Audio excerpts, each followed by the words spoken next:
as we move through the week. So grateful for those opportunities.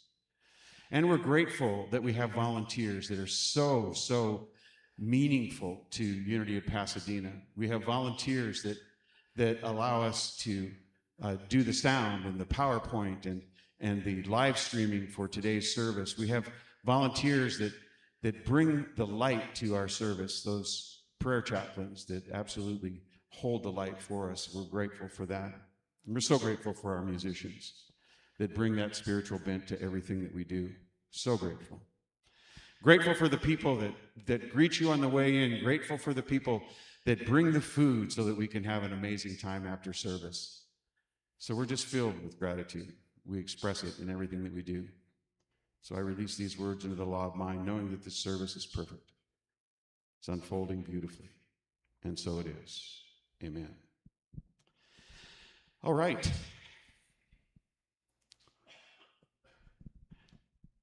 Technology. Isn't technology amazing? I mean, it can be the greatest thing that ever showed up in your life, or it can be just the thing that is like a hat pin in you, can't it? I'm so grateful for Jackie, you, and Barbara doing the things that you're doing to make this service work and work in a way that's just absolutely magnificent. Thank you so much for what you do. So it's time for a 3-minute question or a 3-minute answer, however you want to look at it. I try and get the 3-minute answer. The question doesn't usually take me 3 minutes to read, but it does usually take my glasses. All right, let's just grab this one here because it has something written on the outside. It says, need your opinion. Really? Need your opinion. I know why it doesn't say want your opinion.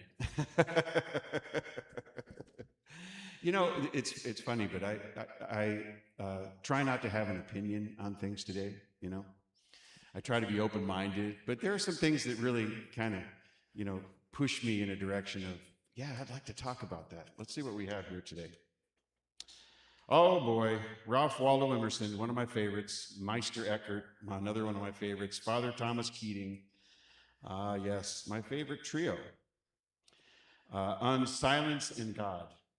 Emerson said that God comes to us in the silence between our thoughts. Meister Eckhart said, nothing is so like God as silence. Father Thomas Keating said, silence is God's first language. Everything else is a poor translation. What is your opinion of this? Well, first thing I want to say is when I read the silence between your thoughts is how do you get there? You know, I don't know about you guys, but my mind seems to create the next thought right after the last one, and then the next one after that, next one after that. And it's not easy to get between those thoughts. Now, I can find that from time to time when I do what Father Richard Rohr calls gazing, which is just to sit and just kind of gaze at what it is that's in front of me and allow myself to kind of drift into the picture that I'm seeing. And you know how the edges get a little bit blurry, and if you allow yourself to do that, if I allow myself to do that, then I seem to be able to get between my thoughts a little bit, but it's not easy to get between your thoughts. You know, Confucius said, if you can think, clear your mind for 1 minute, you can rule the world. I mean, so it's maybe a hard thing to do. But I also know this, that there's instruction for us all over in all sorts of different books and texts, and in the Bible it says, be still and know. And I think that that's really an instructive moment. Be still and know. Still your mind. You know, be still. Sit quietly if that's what you do. Stand quietly. You know, if you're in a supine position, if you're laying down, whatever it is that you're doing, be still. And your intuitive resources somehow start to work. Somehow things start to come up. Answers to questions that you may have had for years start to pop up inside of you. Have you ever had that happen? Where you just get really, really still? You know, I talk about this all the time, that, you know, when I would mow the lawn, my mind would just kind of go blank because it would be a rote exercise, you know. I mean, I'm just pushing the mower back and forth, you know, and the mower's making a lot of noise. And so I ended up in that meditative state all the time and dropped into what I call a subjective state, which is where intuition can come up. That subconscious mind became active and answers to things would come up for me. And I think that that, in a way, was my way of being still. It happens in the shower, too. You guys ever have grand ideas in the shower or things that are answered when you're in the shower? Well, that nice warm water puts you in that subconscious state of mind, you know, and all of a sudden things come up. And you guys are now saying you solved the problems of the world while getting wet. Yeah, so, yeah, be still and know, I think, is what each of these, and I'm going to say spiritual, philosophical, religious leaders are talking about, I think, when they talk about entering into the silence. Give yourself that opportunity to know something that you didn't know before by clearing your mind, meaning now I'm open, now I'm receptive, now there's space for something new to occur. So that's my opinion. And my opinion is yes to all of that. So yes, do it all. You know, do it in the way that each of those masters teach us to do it. Try it out. See what works for you. So, yeah, excellent question. Love it. And you know what else I liked about it? It was typed.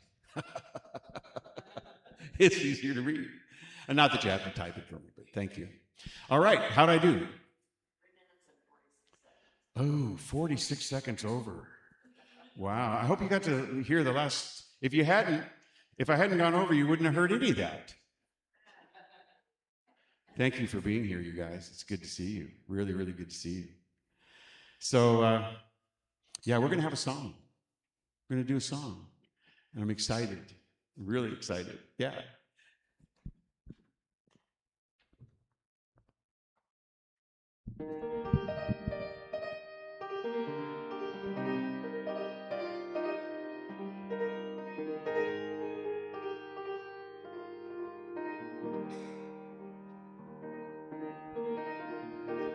God of glory, God of power, God of goodness, God of grace,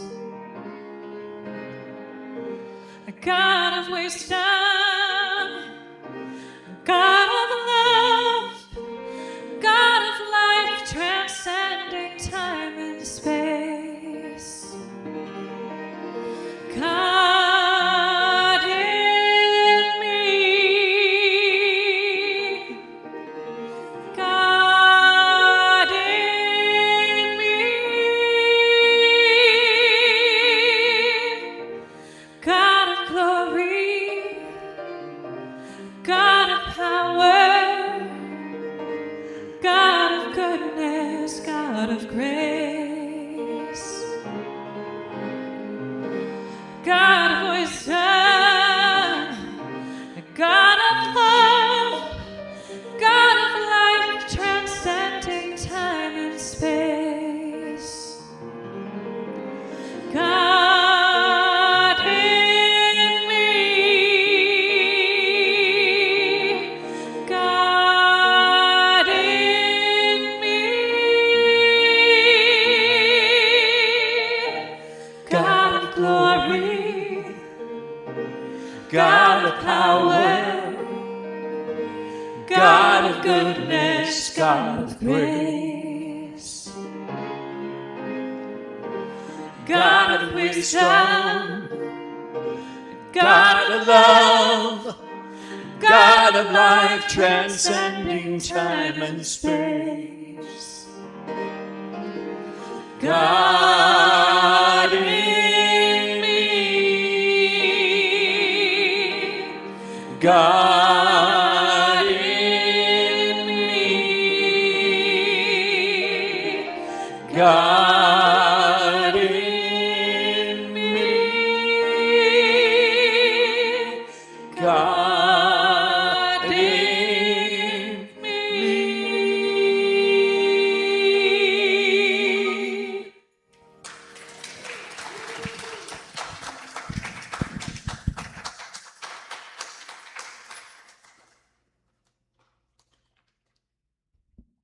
That's one of my favorite songs. I've actually seen Michael Gott in person, and I read something about him actually recently. And he's such a fabulous songwriter and pianist and singer, and just makes you want to believe even more than you do. And he went through a really hard time where he was not sure that this is what he's supposed to do. And now he's a minister and all that.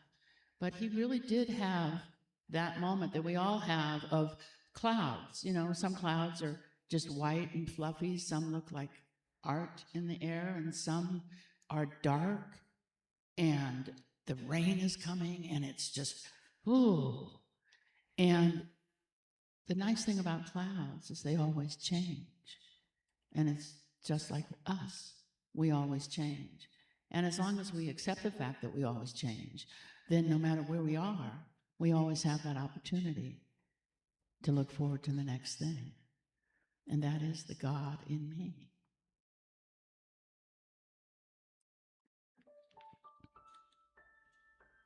Today's daily word is believe.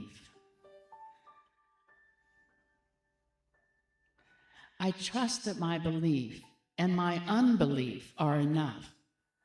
When Thomas says he can't believe in Jesus' resurrection unless he touches the wounds for himself, he is describing those moments when God's infinite eternal good seems too hard to believe. Jesus' response is instructive. He doesn't criticize Thomas's doubt or demand blind faith.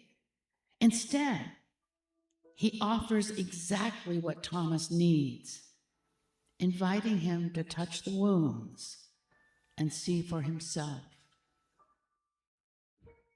Jesus meets him where he is, then invites him into a deeper way of believing, one that can trust in unseen blessings. The invitation is open to me too.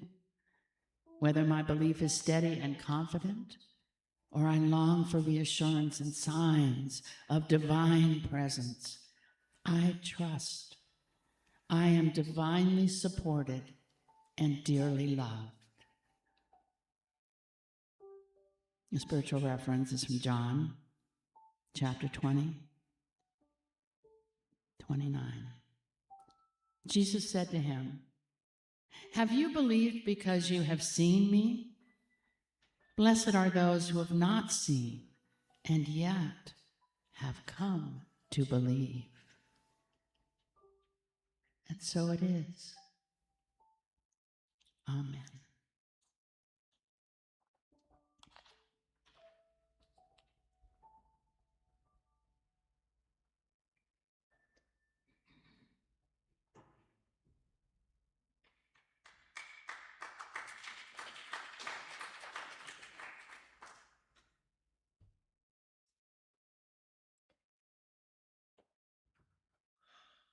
Good morning. I love that daily word. I'd like to start with Greg's peace prayer. Let the light of understanding shine upon all hearts, guiding us to recognize the sacred thread of oneness that unites every soul. In this shared tapestry of existence, may compassion be our language, kindness our currency, and love our universal prayer. Let the winds of peace sweep across the globe, embracing every nation, fostering harmony, and dissolving the barriers that separate us. As one human family, we cultivate a world where understanding prevails and the echoes of unity resonate in every corner, and so it is. Amen. So, Greg's talk this morning will be on, now I'm completely drawing a blank, whatever it's going to be on. Anyway, and yes, we live and move and have our being in God. Thank you. And this is, the daily word is perfect for that. And I read that it's like, God help me with my unbelief. And I didn't get what they were talking about. What I've learned lately is just to and I love that, be still and know that I am God, which it's just, I think those are some of the most beautiful words ever written. And so that's what I would like the meditation to be on today, is just for us to be still and focus on what maybe you've heard something already this morning that really touched you, and just sink into that space for a couple minutes and just, enjoy the space, enjoy each other, So let's do that for a couple minutes, okay?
Let's open our eyes and come back to the room. Thank you so much for being here today, and let's get ready to enjoy Greg's talk. Thank you.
The things my family did, I am not the voices in my head, I am not the pieces of the brokenness inside.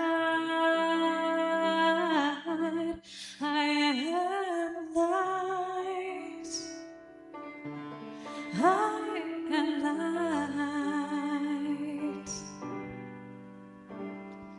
I am light, I am light.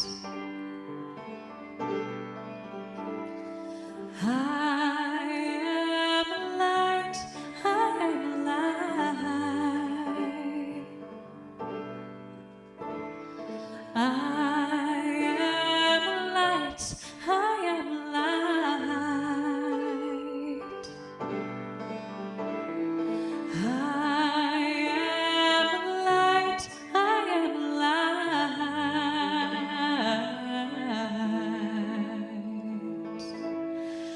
I'm not the mistakes that I have made, or any other things that cause me pain. I am not the pieces of the dream I left behind. I am light. I am light. I am light. I am light. I am light. I am light.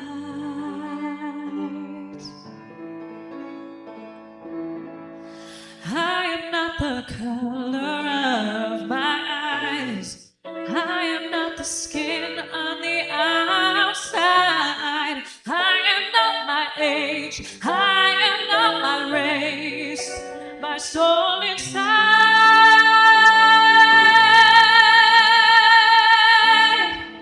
is light.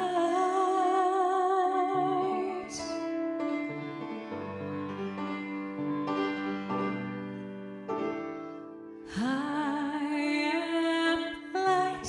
I am light. I am light. I am light. I am divinity defined. I am the God on the inside. I am a star, a piece of it all. I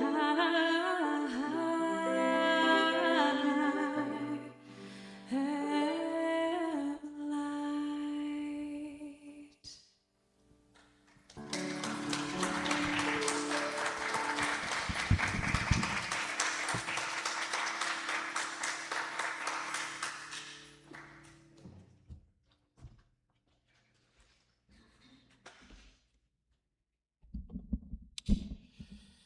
So that was fabulous.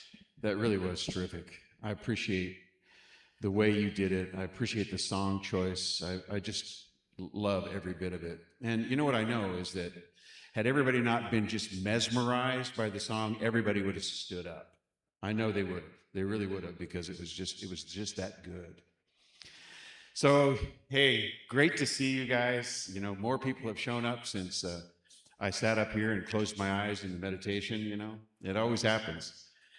So welcome to Unity of Pasadena, and welcome to the live streamers, because I think they're on now, aren't they? They are on. Welcome, you guys. Fantastic. So I would like you to start with this, please, because it really fits in with the kinds of things I'm going to say today. So please say after me, there's only one thing. It may look like more than one thing. It may feel like more than one thing, but it's only one thing. Expressing is you, expressing is me, and everything we see. That's a statement of unity. You know, you're in a unity church.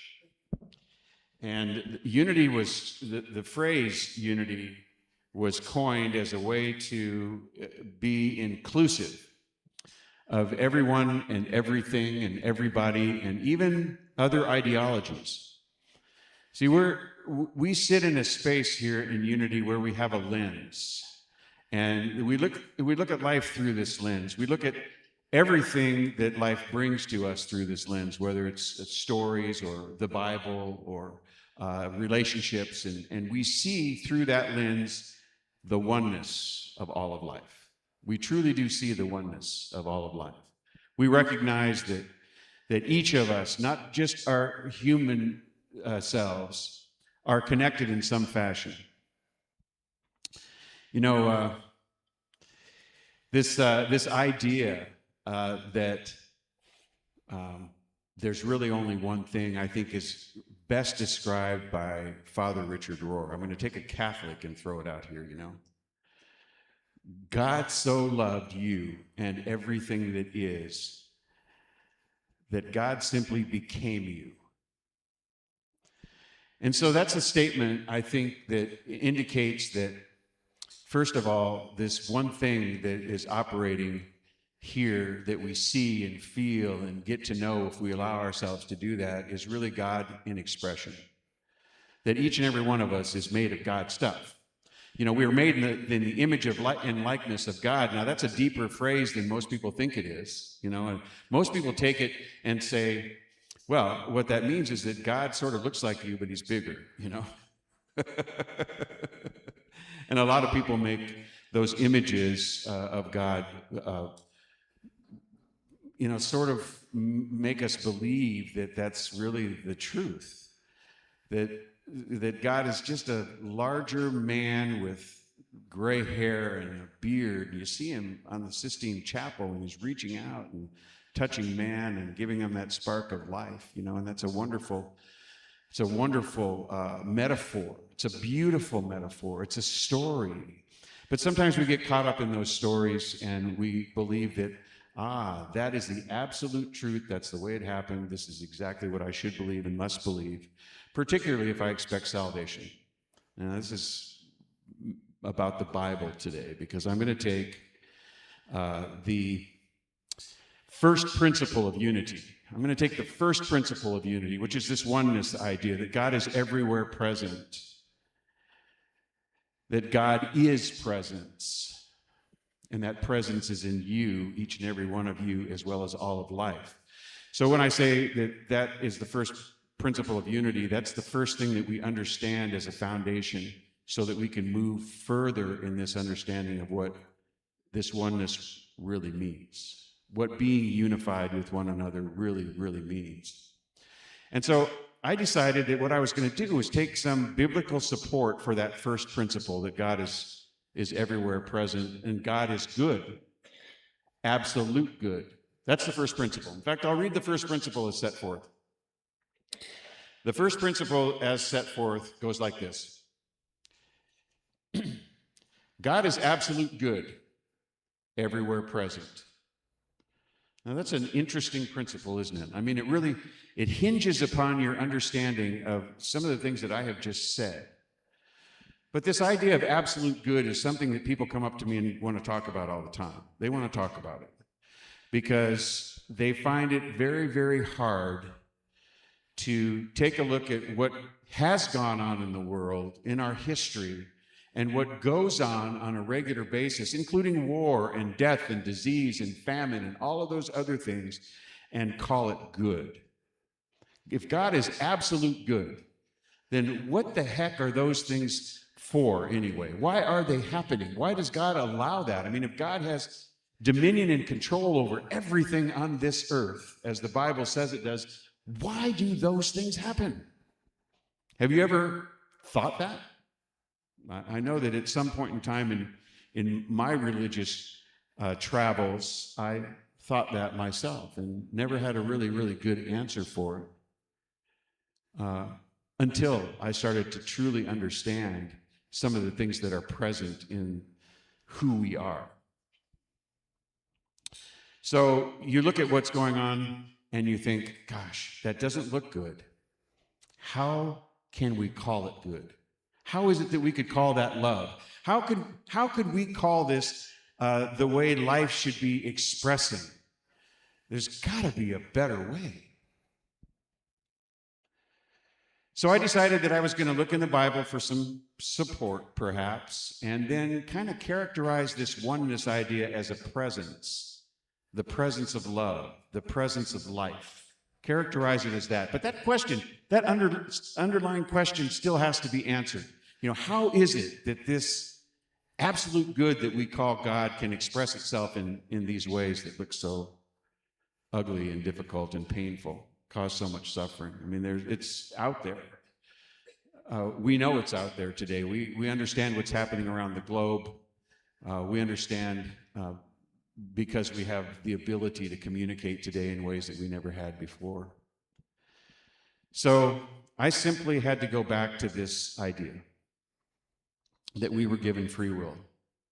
Nobody argues with that. Nobody argues with that at all. I mean, we're given free will. You can hurt yourself if you want to. You can hurt others if you want to, if you're willing to accept the consequences. You can do things that violate the Ten Commandments. You can do things that violate the civil law. You can do things that are absolutely horrific. And God's not going to stop you.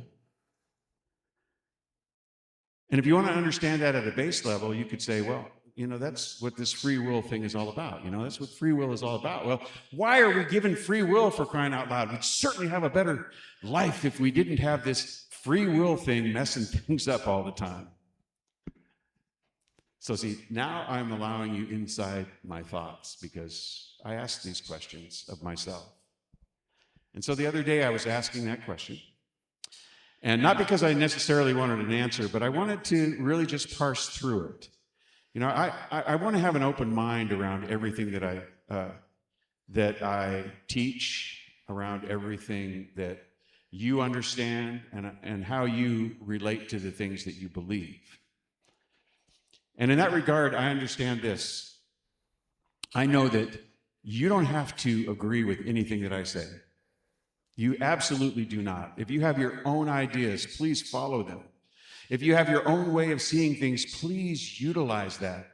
What I'm doing is throwing out possibilities for you to hold on to, for you to grab, for you to perhaps take the time to dig deeply into, to understand these kinds of things. So what I did was sit down and talk to myself about free will. And I wrote something on it that I want to give to you. So for those of you that have never heard me speak before or quote from the book of Greg, this is the book of Greg. Second volume of the book of Greg. And it just has ideas that I like. Sometimes they aren't mine. Most of the time they are. And when I have questions about things, I'll just write until certain answers start to show up, which is, I think, kind of like being still and knowing. As I write, somehow there's some magic that happens, and something comes through the pen to the paper. And if you've been to Joe Linda's class, you know that. All she does is throw some words out to you, and all of a sudden you've created this masterpiece of a story that might be about your childhood. Even though you didn't say it was about your childhood, but it's certainly from your own experience. It's a wonderful thing. It's a wonderful thing to put pen to paper. And so I did that. So this is what I think about free will.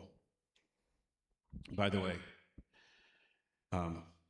this doesn't excuse anybody's conduct anywhere in the world. This doesn't make any of it right. It just brings a broader explanation for why it's a good thing, I think, that we have free will. God's greatest gift to human beings is free will, says the book of Greg here. It is the sacred ability to choose, to respond, and to participate consciously in the unfolding of life. Without free will, love would be forced. Faith would be mechanical. And I think moral growth would be impossible. We would not be free to choose. We would not be free to make mistakes. We would not be free to learn. Free will gives meaning to human existence because it allows us to choose between selfishness and compassion, between fear and trust, between darkness and light. Every decision becomes an opportunity to reflect the divine image within us. In this sense, freedom is not merely the power to do whatever we want, but the spiritual capacity to choose what is good, true, and indeed life-giving.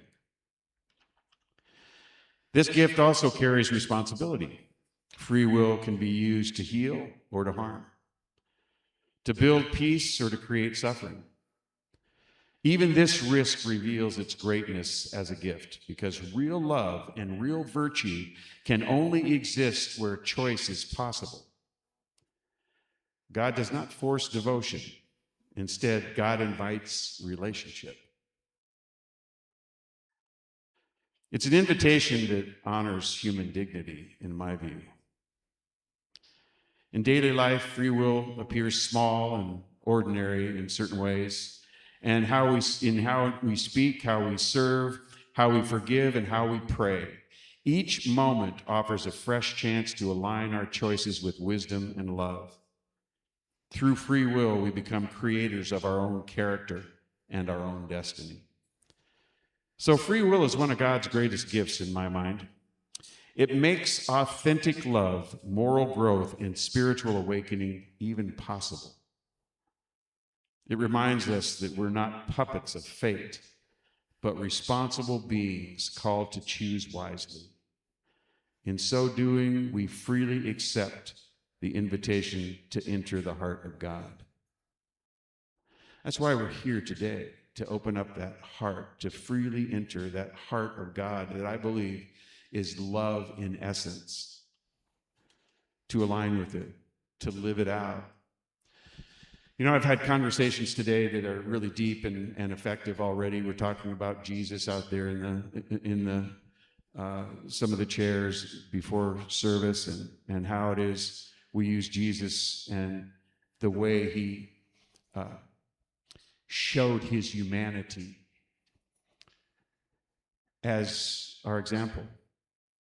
You know, not as necessarily our exception, but as our example, so that we might do the same. We might be compassionate. We might comfort the needy. He walked with lepers. He touched lepers. He healed the blind. He had some extraordinary talents that he utilized and utilized well. Some of us may not be there yet, but the idea is that we can be, because Jesus asked us to do this. He said, "Do these things. Ye shall do even greater things." Now, we sort of forget that when we start talking about, the New Testament. A lot of people that quote the New Testament really don't want to talk about that. They don't really want to talk about the idea that we can do these things too. I mean, after all, we're just regular old humans, right? How can we possibly do these things too? Well, we were told we can.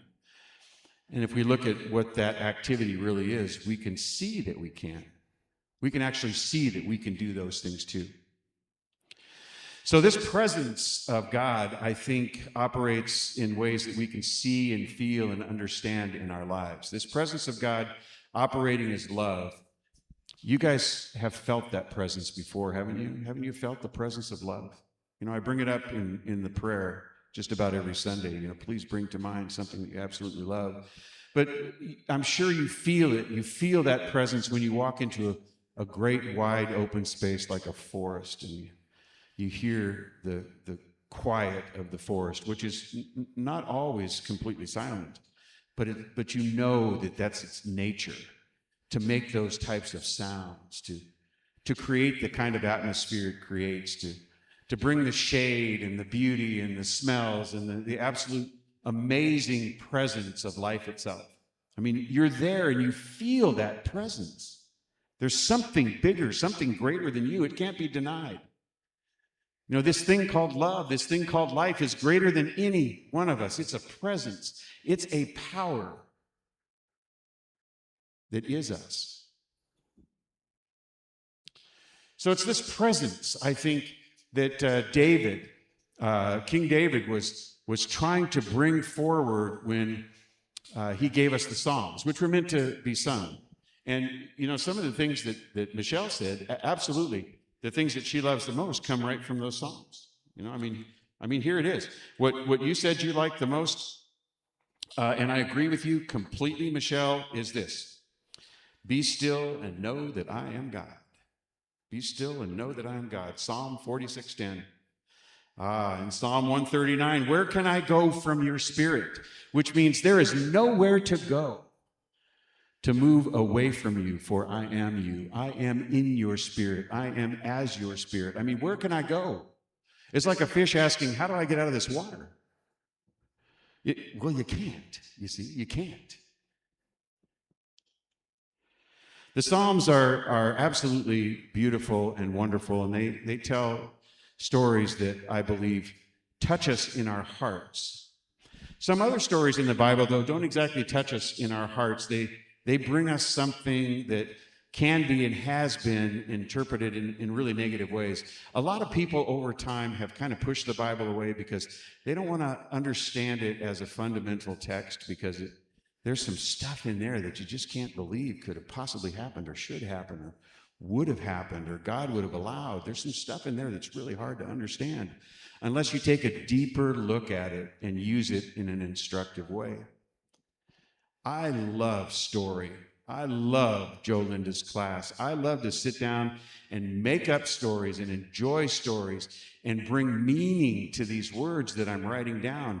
And when stories do that, they become a wonderful servant of who we are in life. They can tell us how to operate.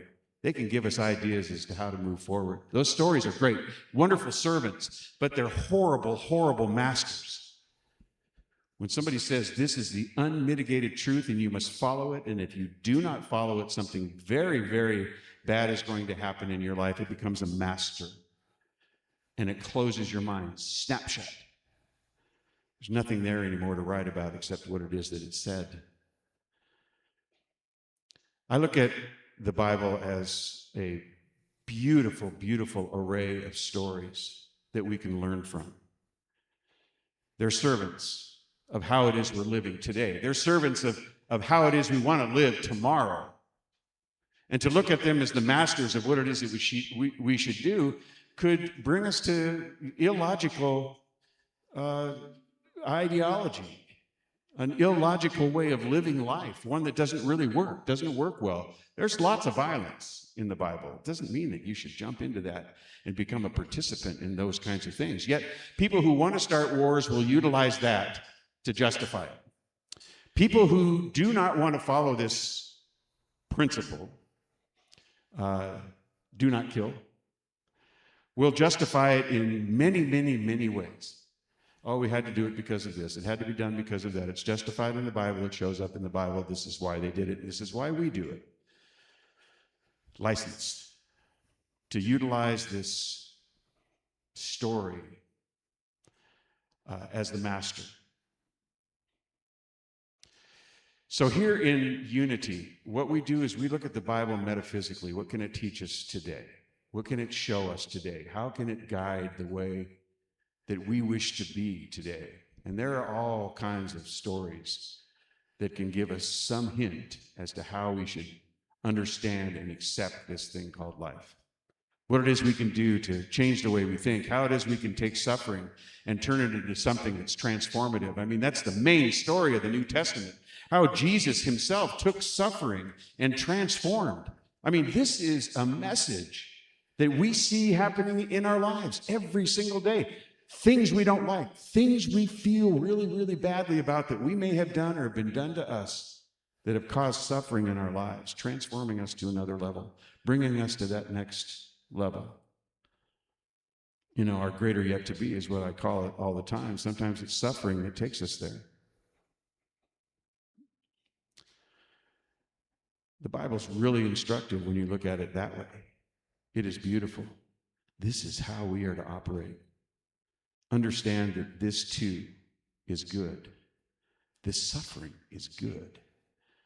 That's how here in Unity, people that fashioned this first principle, absolute good, God is absolute good, understood, that we might be able to see it.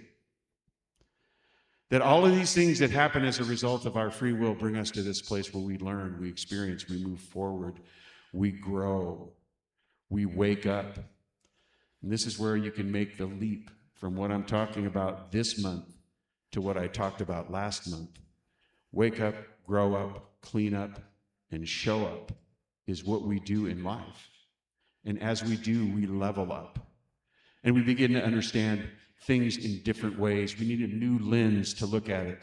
And I happen to believe that the Unity lens is beautiful and whole and picturesque and loving, and that it supports life.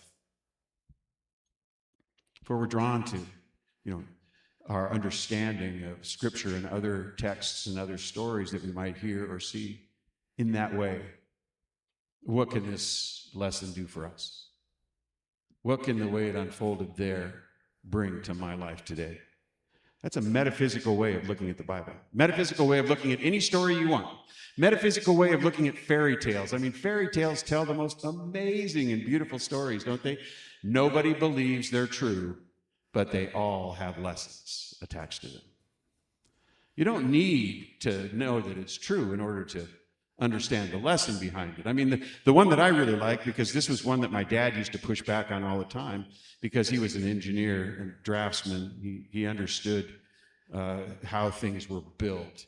He'd say, I just do not believe the Bible because nobody could have built an ark. Nobody. It wouldn't have happened. It couldn't have happened. One person, 2 people, 10 people, I don't care. They could not have built the ark. And then it wouldn't have floated, for crying out loud. It would have broke apart into 1,000 pieces. And how did they get all those animals? I mean, he'd go on and on and on about this, you know. And I'd say to him, well, yeah, look, Dad, you know, this maybe carries a lesson. Can we look a little deeper? Can we go a little deeper than just, you know, the ark couldn't have been built, you know? Can we go a little bit deeper and look at it that maybe God was saying in that moment, or somebody was trying to convey that God was saying, this isn't working, we need a change. This is not working. Let's change what we're doing. I mean, I think that's the underlying lesson. That's the big one, the big one. You know, it doesn't have anything to do, you don't throw out the baby with the bathwater. Don't throw out, you know, all of your understanding about what this might mean just because it looks like a physical impossibility to build that doggone ark, you know. Hey, is there something in your life that's not working? Start over. Do it again. I mean, you don't have to drown yourself or others. I mean, that's really making it serious, but it might be serious.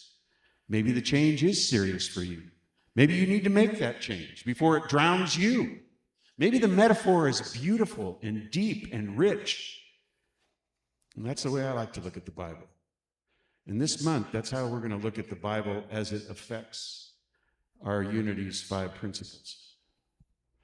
And so, yeah, get ready for a ride. And I'm so glad to be able to talk about these things, because I think this is where we're at.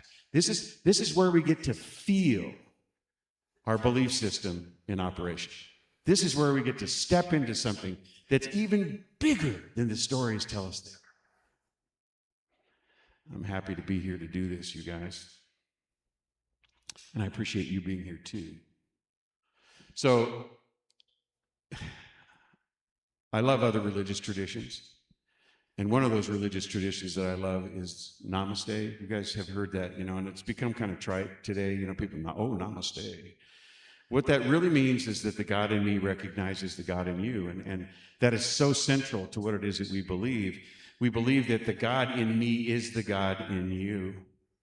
And for me to recognize it makes it so.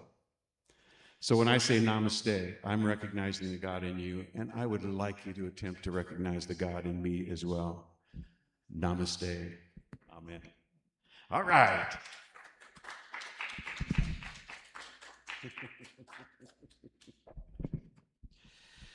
Okay, so now is our time to get Norma in action. We get to watch Norma in action. Norma is our usheress today. She is skilled in the ushing process. I don't know if there's anybody who knows ushing quite as much as and as good as you do. You do a great job with it. The way you carry the basket tells me everything. Oh, I get to read the back on this too? Okay. All right, so let's see. Just so you guys know, these are the people that are on today on our live stream, but I think this probably tells the tale, doesn't it? Yeah. So we did not have camera, and everyone stayed on. Woo-hoo! Tenacious, huh? And then, of course, we have the thank you so much for that, you know. I mean, so your suffering shall bring you great reward.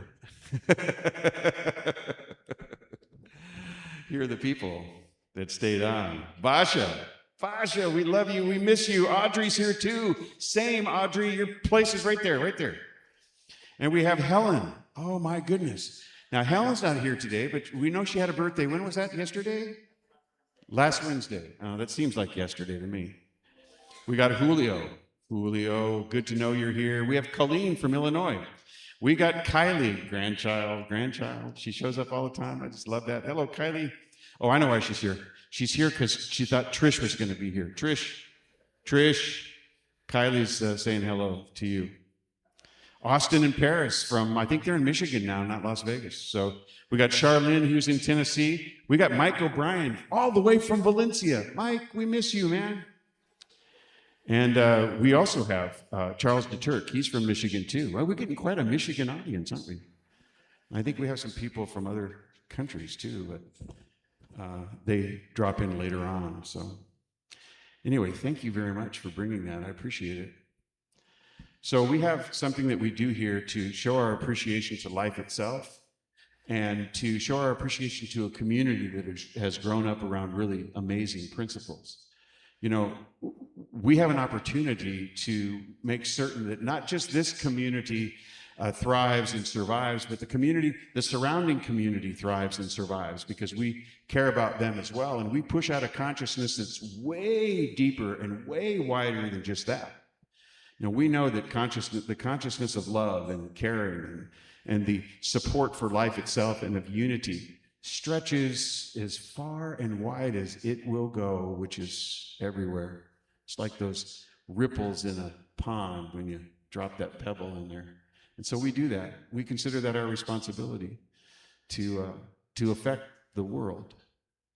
So the way we do it is through our community giving. So I want you to say with me, put your gift on your heart and say with me, please. God is the source of my overflowing supply, and I am grateful. Thank you.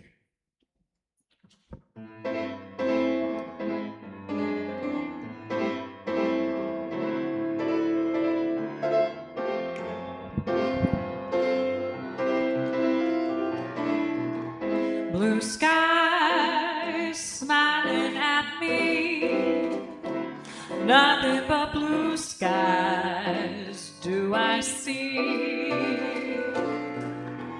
Bluebirds singing a song, nothing but bluebirds all day long.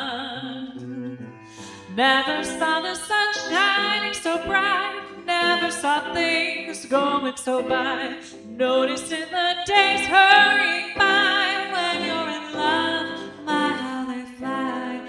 Blue days, all of them gone, nothing but blue skies from now on.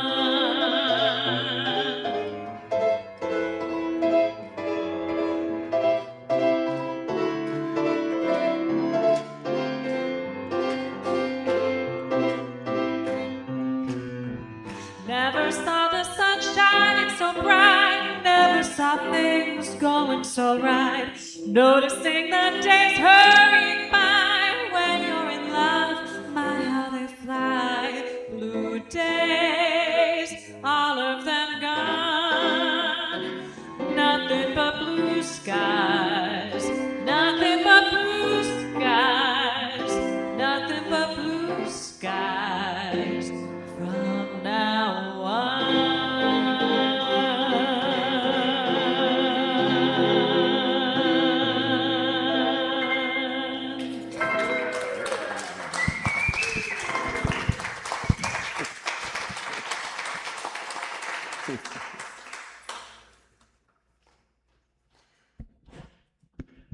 Blue skies. A nice blue outfit. I love that song. Thank you so much for doing it, you guys. Really, really appreciate it. So we have a promise to make, and thank you for bringing these tithes and treasures up. We promise to use these tithes and treasures with integrity for the benefit not only of Unity of Pasadena, but for the surrounding community and those that may need our support in whatever way they may need it, emotionally, physically, financially, whatever way is necessary in order to move into the needs of the community. We do here at Unity of Pasadena. We're so proud of this idea that we are who we say we are.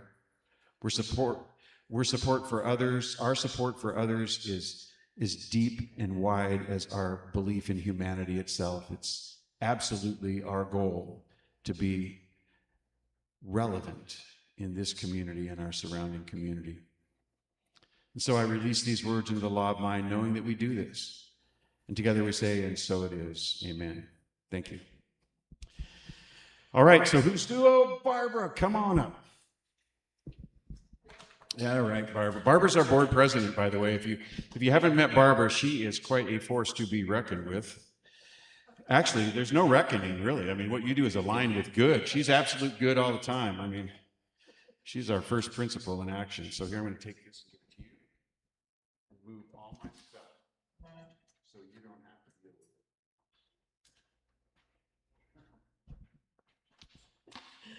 it. Okay, thank you, Greg. That was fantastic talk.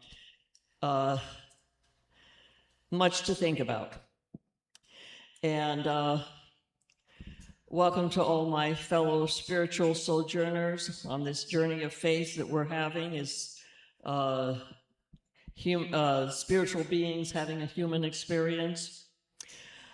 And transformation, as Reverend Greg spoke about, is one of our key words here, and it comes up in both our vision and our mission statements. So let's take the opportunity to affirm them together, beginning with our vision. Envisioning a world powerfully transformed through the growing movement of shared spiritual awakening. And our mission says, transforming lives by living and sharing our inner truth of divine wisdom, compassion, and love using practical spiritual principles. And we have 4 core values we strive to live up to. One is creating community, living love, teaching truth, and serving spirit.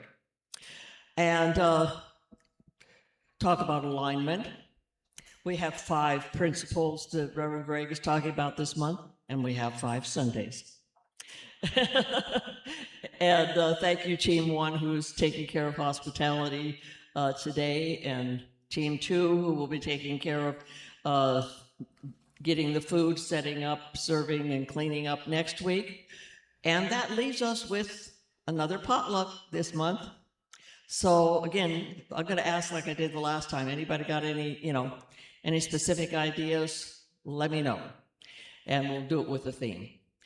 And so as we move on through our week, this first week of the month, Michelle, aka Mickey, over here, is not only a song leader, prayer chaplain, daily word reader, etc., but she does a fantastic chair, gentle stretch, dance, sing, laugh, exercise event every Tuesday morning here at 10:30.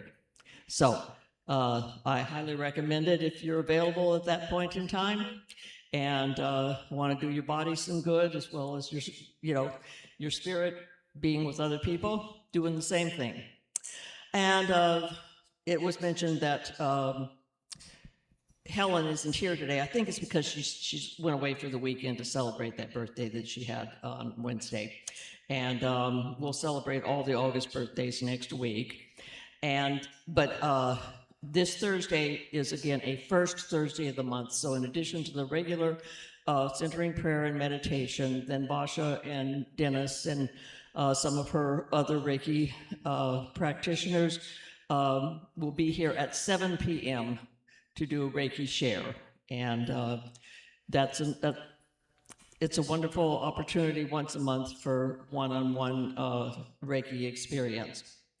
And weekly, we have Jolinda over here with the black hat, who is the one who throws out the words to the weekly writing group to get their minds going to spontaneously write very creative things.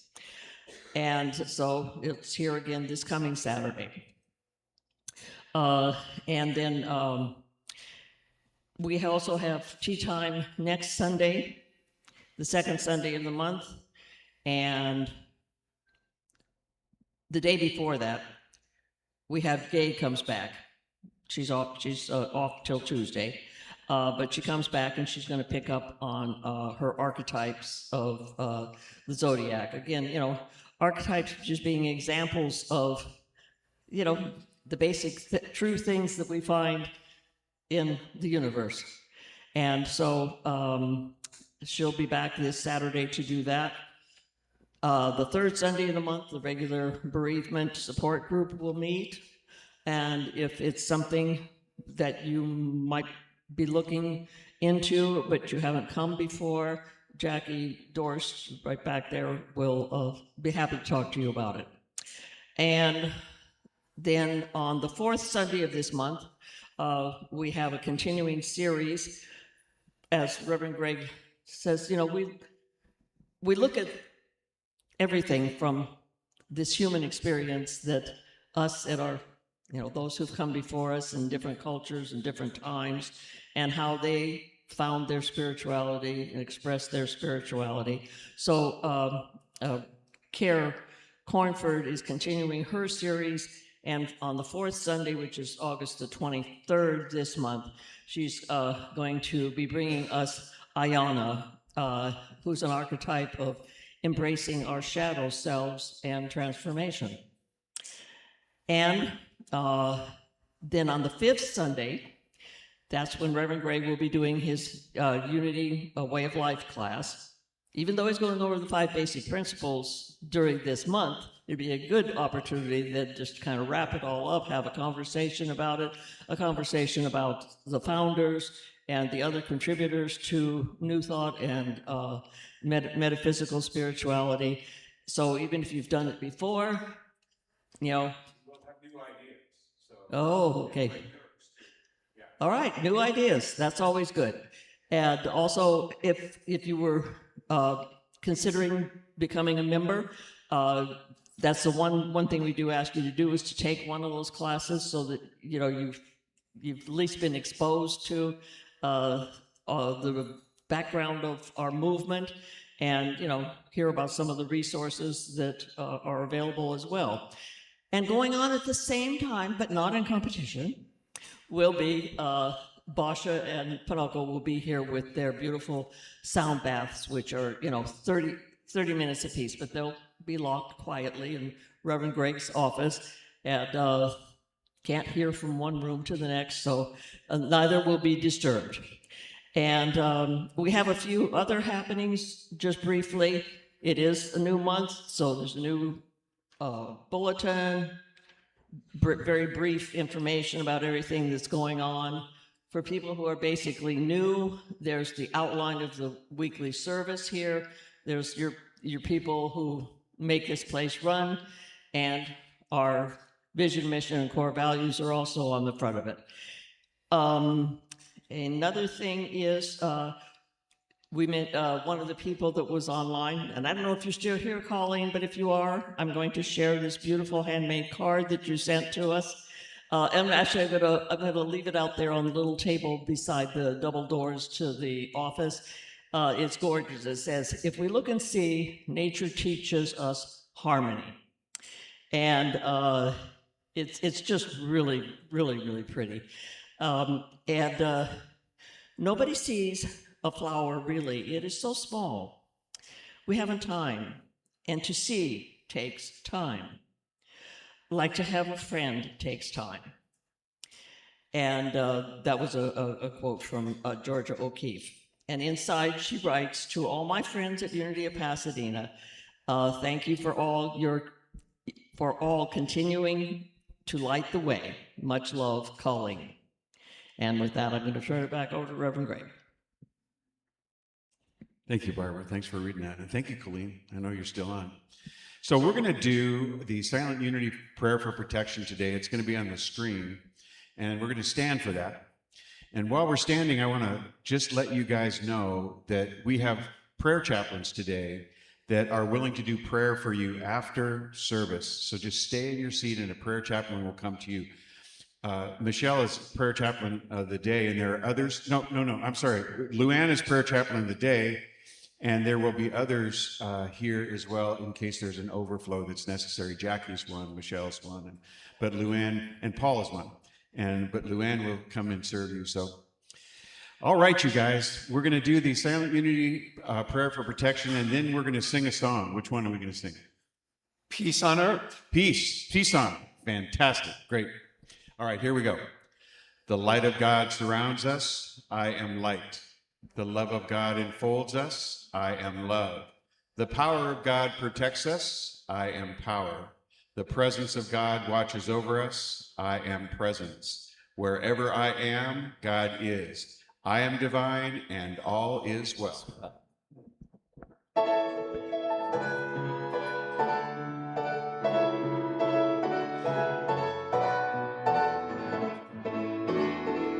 Let there be peace on earth, and let it begin with me.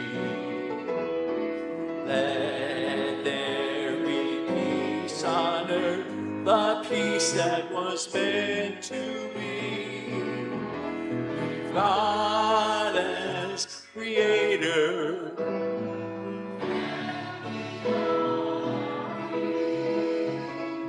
let us walk with each other in perfect harmony. Let peace begin with me. Let this be a moment now. Then every step I take, let this be my joyous vow. To take each moment and live each moment in peace eternally.